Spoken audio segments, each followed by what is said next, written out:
There's a peculiar moment when you realize someone has made a judgment about your competence, not based on what you've done, but on what they believe you cannot do. I stood in that moment on a Tuesday morning, holding a folder that was meant for me but had been given to someone else. My manager, Victoria Chen, not the person I'd expected to disappoint me, though perhaps I should have, delivered the news with the kind of casualness that made it sting more than any direct criticism could. We were in her office at Infinity Technologies, the sort of sleek corporate space where natural light streams through floor-to-ceiling windows and makes everything seem temporary, including people's faith in one another. The office occupied the 32nd floor of a downtown tower, and from where I sat, I could see the city sprawling outward in all directions, a landscape of ambition and anonymity. "Erica," she'd said, not looking up from her screen, "I'm going to have Marcus handle the annual forecast this cycle. He's got fresher instincts." She paused, then added with a smile that didn't quite reach her eyes, "You've been solid, but this needs someone with a different perspective right now." I wanted to ask what she meant by fresher. Fresh compared to what? Fresh in the sense of untested? Fresh in the sense of young? But I didn't ask. I had worked at Infinity Technologies long enough to understand the unspoken hierarchies, the way certain qualities were valorized while others were taken for granted. Reliability, I was learning, was not the same as innovation in the corporate imagination. Accuracy was not the same as imagination. The folder in my hand suddenly felt like evidence of something I hadn't done wrong but also couldn't defend myself against.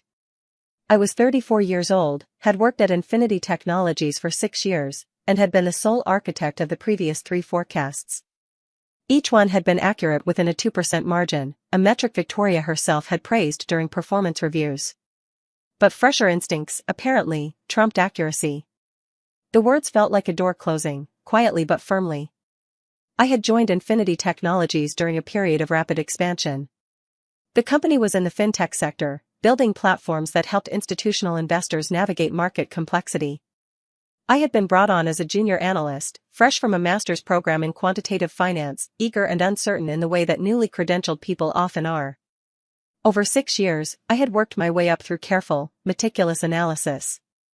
I had learned the company's data architecture, understood the peculiarities of the markets we served, developed a methodology that accounted for factors that other analysts often overlooked.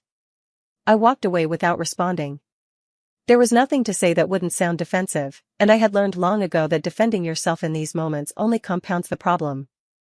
The best strategy was silence, distance, and the kind of internal processing that would either destroy me or teach me something valuable. I was betting on the latter, though I wasn't entirely sure. Back at my desk, I sat for a long time without opening any files. The office around me continued its normal rhythms. Colleagues moved between cubicles, discussed client portfolios over coffee, sent urgent emails with the kind of performative efficiency that made everyone look busy even when the work itself might not warrant such urgency. No one seemed to notice that something had shifted for me, though of course they wouldn't. These moments of professional diminishment are private, even when they happen in a public space. I found myself scrolling through the project history on my computer, a kind of digital archaeology of my own work. The first forecast I had prepared was 3 years ago, when Victoria had given me the assignment somewhat reluctantly, as though she were taking a risk on someone she wasn't entirely sure about. I remembered the pressure I had felt, the countless hours I spent refining the model, testing different variables, running simulations to ensure that my predictions would hold up under scrutiny. That forecast had been conservative. The market was bullish, analysts across the industry were predicting significant growth, and every instinct told me to be more aggressive in my projections. But I had resisted that impulse. I had stuck to the data, accounted for tail risks that others dismissed, and predicted a more modest trajectory. When the year ended and the actual market movement was nearly identical to my forecast, Victoria had called me into her office not to fire me but to praise me. She had said I had an uncommon ability to see through the noise. I had felt genuinely seen in that moment. The second forecast had been similar in approach but more sophisticated in execution. I had refined my methodology, incorporated newer data sources, and developed a more nuanced model of behavioral finance. Again, I had been contrarian, predicting slower growth than the consensus view, and again, I had been correct. By the third forecast, I had become the go-to analyst for this particular project. Victoria had started asking me for my input on other strategic questions. I had been included in senior planning meetings. I had felt, for the first time in my career, like I was moving in an upward trajectory that might actually continue. So the exclusion hit differently than it would have for someone just starting out. It wasn't about whether I could do the work. It was about being told that my work, my approach, my track record, none of it mattered as much as the undefined quality of freshness that Marcus apparently possessed. The 3 days that followed were strange in the way that rejection makes everything strange. I went to work, attended meetings, completed my assigned tasks with the same precision I always did. But there was a new awareness underneath it all, a quiet observation of how I was perceived, how I fit into the ecosystem of the company, whether my contributions mattered or if I was simply a component that could be temporarily sidelined. On Wednesday, I had lunch with a colleague named Paul, someone I'd worked with for several years in a loosely collaborative capacity. He was in a different department, managing client relations rather than analytics, so we didn't interact constantly, but we had developed a genuine friendship that extended beyond the professional sphere. We met at the small bistro 3 blocks from the office, a place where we could talk without worrying about being overheard. "You seem off," Paul said after we'd ordered our food. He had a way of noticing things that others missed, an attentiveness that made him good at his job and a decent friend. I told him what had happened. I didn't embellish or exaggerate. I simply stated the facts. Victoria had decided to give the forecast project to Marcus instead of continuing with me, and her reasoning was that Marcus had fresher instincts. When I finished, Paul was quiet for a moment. "That's strange," he finally said. "I've seen Marcus's work. He's competent, but he's not particularly visionary. He tends to follow conventional wisdom pretty closely." "Maybe that's what they want," I said, though I didn't believe it. "Maybe Victoria is tired of my conservative approach." "But your conservative approach is consistently accurate," Paul pointed out. "That's not something to move away from. That's something to build on." The conversation helped, though not in the way I might have expected. It didn't make me feel better about the situation. Rather, it clarified something I'd been uncertain about. My own assessment of my work was not distorted by ego or insecurity. I was good at what I did. The problem wasn't with me, it was with how I was being perceived and evaluated. That distinction mattered, though I wasn't sure yet what I was supposed to do with it. I watched Marcus, a capable but unremarkable analyst who had joined the company 2 years ago, settle into the work with an ease that suggested he'd been waiting for this opportunity. He was younger, more eager to please, less likely to question the assumptions that informed market predictions. I understood the appeal, even if I disagreed with it. His desk was positioned in a different area of the office, but I could see him from mine if I positioned my monitor just right. He seemed to be working energetically, making frequent trips to Victoria's office, sending emails to various stakeholders. He was doing what I would call performing competence rather than demonstrating competence. But the office rewarded that performance. By Friday morning, I had begun to construct a narrative about what had happened. I had decided that Victoria was insecure about her own decision-making, that she had wanted to prove something to her own management about her ability to recognize talent, that Marcus represented an opportunity for her to appear innovative and forward-thinking. It was a coherent story, and it made me feel less confused. It also made me feel somewhat superior, which was its own kind of poison. Then the board demanded my version. Victoria burst into my office without knocking, her face flushed with something between anger and panic. The calm professionalism she normally maintained had fractured, and what emerged was raw frustration. Her hands were trembling slightly as she closed the door behind her, a gesture that suggested this conversation was about to become more serious than anything we'd discussed in recent memory. "Why did the board demand your version?" she asked, but it wasn't really a question. It was an accusation wrapped in confusion. Her voice was strained, pitched higher than usual, carrying undertones of something that might have been fear. I looked up from my desk slowly, processing what she meant. The board, the actual decision-making body of the company, the people who answered to investors and shaped the strategic direction, had requested my forecast. Not Marcus's work, not his fresher instincts. Mine. The reversal was so complete, so sudden, that I had difficulty adjusting to it. "I don't know," I said, and I genuinely didn't. "I haven't spoken to anyone on the board." Victoria closed the door behind her, a gesture that suggested this conversation was about to become more serious. She sat down without being invited to do so, which was unusual. Victoria maintained boundaries carefully. She always knocked before entering someone's office. She always waited to be seated in meetings before speaking. She operated according to a precise set of social protocols that made her predictable in a way that the office seemed to appreciate. They said Marcus's projections were too optimistic. They wanted someone with a track record of conservative but accurate predictions. She leaned forward slightly, and I noticed her fingers gripping the edge of the chair. That's you. They specifically mentioned your work from the last 3 quarters. One of them said they'd been following your forecasts and they were impressed by the consistency of your methodology.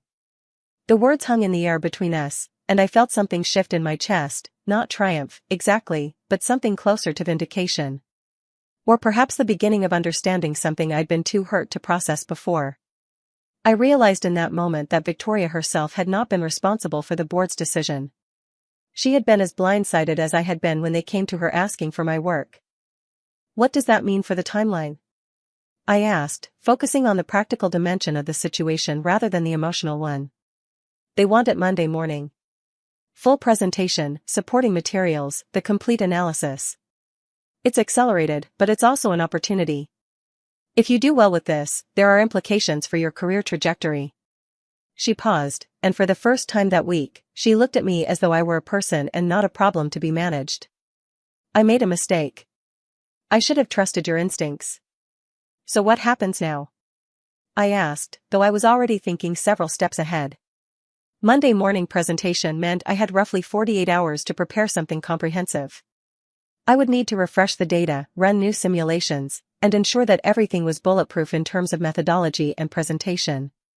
She stood to leave, then hesitated at the door. For what it's worth, I wasn't trying to demean you.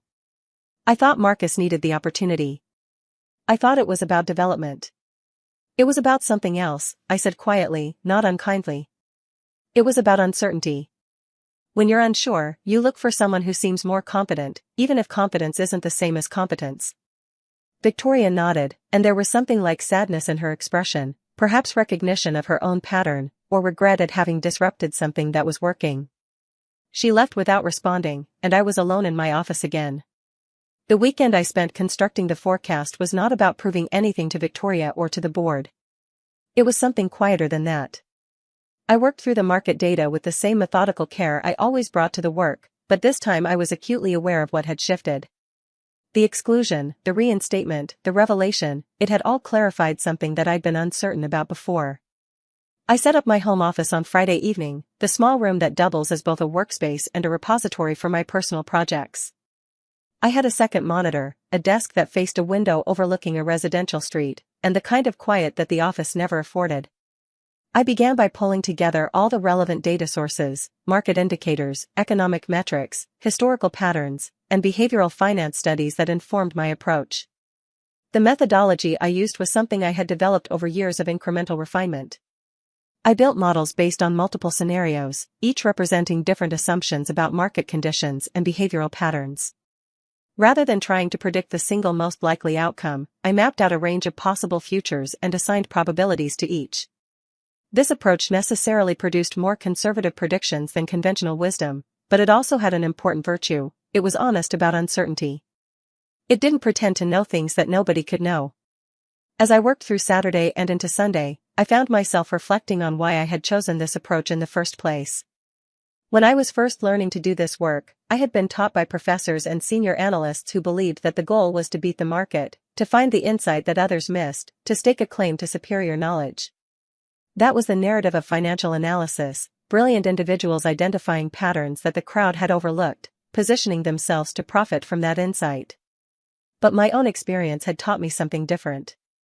The market was complex in ways that defied simple pattern recognition. The factors that drove price movements were numerous and interconnected. Trying to identify a single decisive insight often meant missing larger structural patterns. And the people who succeeded in finance over the long term weren't necessarily the ones with the flashiest predictions. They were the ones who understood their own limitations, who didn't confuse confidence with accuracy, who could acknowledge uncertainty while still making decisions. This was what I wanted to convey in my forecast to the board. Not that I had all the answers, but that I understood the questions well enough to provide guidance that had proven reliable. That was the real value I offered. By Sunday evening, I had constructed a comprehensive forecast that ran to about 40 pages. It included detailed analysis of market conditions, behavioral patterns, competitive dynamics, and risk factors. It outlined 3 distinct scenarios, a bull case, a base case, and a bear case, with probability weightings for each. It explained the reasoning behind the weightings and highlighted the specific factors that would need to shift to move from one scenario to another. I practiced the presentation several times, speaking the analysis aloud to ensure that the narrative flowed logically and that I could answer questions spontaneously without relying on notes. I was thorough but not verbose. I was confident but not arrogant. I thought, ready. Monday morning arrived with a kind of crystalline clarity. I dressed carefully, choosing a navy suit and a white shirt, the kind of professional uniform that conveyed competence without calling attention to itself.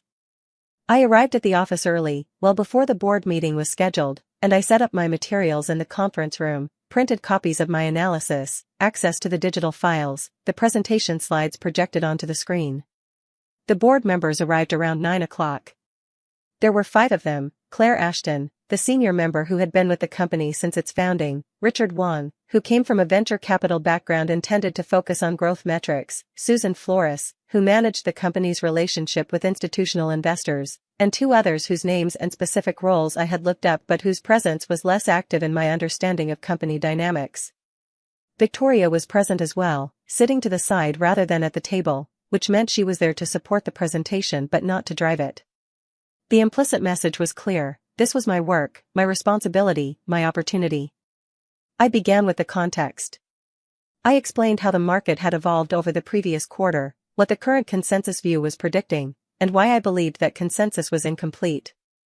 I walked through my methodology without being condescending about it, explaining the assumptions I made and the reasoning behind each one. I presented the 3 scenarios with their respective probabilities and timelines. The questions began once I had laid out the basic framework. Richard asked whether I thought my bear case was pessimistic enough. Susan wanted to know how my projections would change if certain regulatory decisions went a particular direction. Claire asked me to articulate what I considered the most important uncertainty, the factor that, if I got it wrong, would most significantly impact the overall forecast. I answered each question directly and honestly. When I didn't know something, I said so. When I was uncertain about something, I explained what would resolve the uncertainty. This, I found, was more persuasive than having an answer for everything would have been. The board seemed to be evaluating not just my analysis but my thought process, my ability to reason through complex problems, my willingness to acknowledge the limits of what I could know. After the presentation, one of the senior board members, Claire Ashton herself, pulled me aside. The others had filed out of the conference room, heading back to other obligations, but Claire lingered, signaling for me to stay. That was exactly what we needed, she said. Victoria mentioned there was some uncertainty about whether you should be doing this. I want you to know that we didn't ask for you because we wanted to undermine anyone. We asked for you because we've seen your work, and it's solid. More than that, it's thoughtful. There's an intelligence in your approach that I appreciate. I thanked her, and I meant it. But what I was thinking about was something else entirely. The exclusion hadn't been personal, though it had felt personal. It had been about Victoria's own doubts, her own need to make room for someone who seemed to offer something different. And the reinstatement hadn't been a grand redemption. It had simply been the correction of an error in judgment. Claire continued, the board is considering a reorganization in the analytics division. We're thinking about creating a more senior role, something that would give someone like you more autonomy and more visibility with the decision-making level. I'd like you to think about whether that might be something you'd be interested in. We can talk in more detail after the dust settles on this forecast. When I left the conference room, I felt something that I might have expected to feel earlier: relief, satisfaction, a sense of things being set right. But what I primarily felt was something more ambiguous. It was gratitude for the opportunity, but it was also a kind of quiet sadness. The board wanted me not because they believed in my abilities before the situation with Marcus had forced them to reconsider. They wanted me because they had realized they were missing something in their strategic thinking, and they had identified me as the person who could provide it. That was valuable, but it was also a reminder that professional worth is never as stable as we would like it to be. Over the next several weeks, the dynamics at Infinity Technologies began to shift. Marcus was reassigned to a different project, one that was less strategically important, but that didn't feel like a demotion. Victoria and I developed a different kind of working relationship, one that was based on a more realistic understanding of our respective roles and limitations. She was my manager, but she was also someone who had made a mistake, and acknowledging that had created a different kind of trust between us. I found myself being included in more senior conversations. The board followed through on their suggestion about a reorganization, and I was offered a new position, Senior Analyst for Strategic Forecasting. The role was more autonomous, more visible, and came with a salary increase that was substantial enough to matter. I accepted without hesitation. But what was perhaps most important was something that no one could have given me, an internal shift in how I understood my own value and my place in the professional world. I had come into this situation believing, at some level, that my worth was determined by other people's recognition of my capabilities. Victoria's judgment that I was less valuable than Marcus had felt like a referendum on my actual value, not just on her assessment of my capabilities at a particular moment in time. This experience had taught me something different. My capabilities existed independently of whether Victoria, or the board, or anyone else acknowledged them. My track record was real. My methodology worked. My analysis was sound. Those things didn't change based on whether I was included or excluded from particular projects. What changed was other people's access to that value, not the value itself. This is the part that stays with me now, months later, as I continue my work at Infinity Technologies. It's not the vindication, though that was real. It's the understanding that came with it. We live in a world where our value is constantly being assessed and reassessed by people who see us only partially, who are working with incomplete information, who are themselves uncertain and sometimes projecting that uncertainty onto the people around them. The choice I had to make wasn't whether to be angry or to be gracious. Both of those impulses were present, and both were valid. The real choice was about what I would do with the knowledge I'd gained. I could use it as a weapon, proof that Victoria was wrong, that I was right, that I deserved more respect than I had been given. Or I could use it as information that could help me navigate the professional landscape more skillfully going forward. I chose the latter, and that choice had consequences that extended far beyond my relationship with Victoria or my position at the company. I continued to do my work with the same precision I always had. I became more explicit about my reasoning, more visible in my presentations, more willing to articulate not just what I predicted but why. I didn't become less reliable or more flashy. I simply became more present, more vocal about my thinking. I realized that part of the reason I had been overlooked wasn't just Victoria's bias toward freshness. It was also my own tendency to work quietly, to let my results speak for themselves, to assume that good work would naturally be recognized and valued. That assumption turned out to be dangerously naive. Good work is a necessary condition for advancement, but it is not sufficient. Visibility matters. Relationships matter. The ability to communicate your thinking clearly and compellingly to the people who make decisions matters. I had been excellent at the work itself but relatively invisible in the organizational ecosystem. Once I became more visible, more willing to speak up, more engaged with the broader strategic conversations at the company, things began to shift. I was invited to sit in on board meetings. I was asked to mentor some of the younger analysts in the department. I developed a closer working relationship with several members of the board, particularly Claire, who seemed to take a genuine interest in my development. But perhaps the most important thing that shifted was internal. I developed what I might call professional self-respect. This is not the same thing as self-confidence, which can be brittle and easily damaged by a single negative evaluation. Professional self-respect is based on an honest assessment of your own capabilities and contributions. It acknowledges areas where you are strong and areas where you need to develop. It doesn't depend on constant external validation. It exists because you have evidence, accumulated over time and across multiple contexts, that you are good at what you do. When other people disagreed with that assessment, I could consider their perspective seriously without it shaking my fundamental understanding of myself. When Victoria excluded me from a project, I could feel hurt and confused without believing that she was right about my actual value. When the board recognized my work, I could be pleased and gratified without believing that I was only valuable because they said so. This is what I want to leave you with as we finish here. We all face moments when someone we trust makes a judgment about our capabilities that feels wrong, that stings, that makes us question ourselves. The impulse is to prove them wrong or to prove ourselves right. But the real power lies in something subtler, the ability to observe the moment clearly, to understand it without needing to fight it, and to continue forward with a quiet conviction about your own worth that doesn't depend on their confirmation. I am not unique in this experience.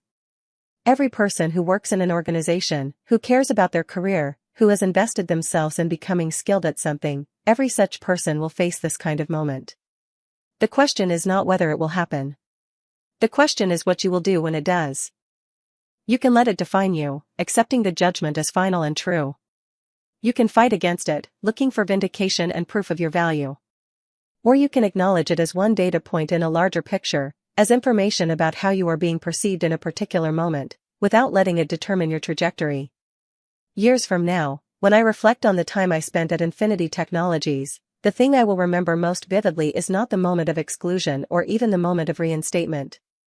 I will remember the quiet weekend when I prepared a forecast that I believed in, knowing that it might not matter, knowing that I might be sidelined again, but doing the work anyway because it was the work I had chosen to do and because it was important to me to do it well.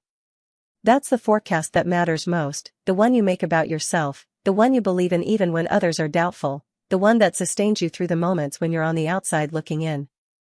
That's the instinct worth trusting. It won't necessarily make you popular. It won't necessarily result in immediate recognition or promotion. But it will keep you whole in ways that external validation never can. It will give you a foundation that can't be taken away by a single manager's decision or a single board's preference. It will allow you to move through your professional life with a sense of integrity and purpose that is independent of other people's recognition of your value. That is what I learned from the forecast, though not in the way I might have expected to learn it. The real learning was not technical or strategic. It was personal. It was about understanding that my capabilities existed independently of whether they were acknowledged, that my worth was not diminished by being overlooked, and that the most important judgment about my value had to come from within.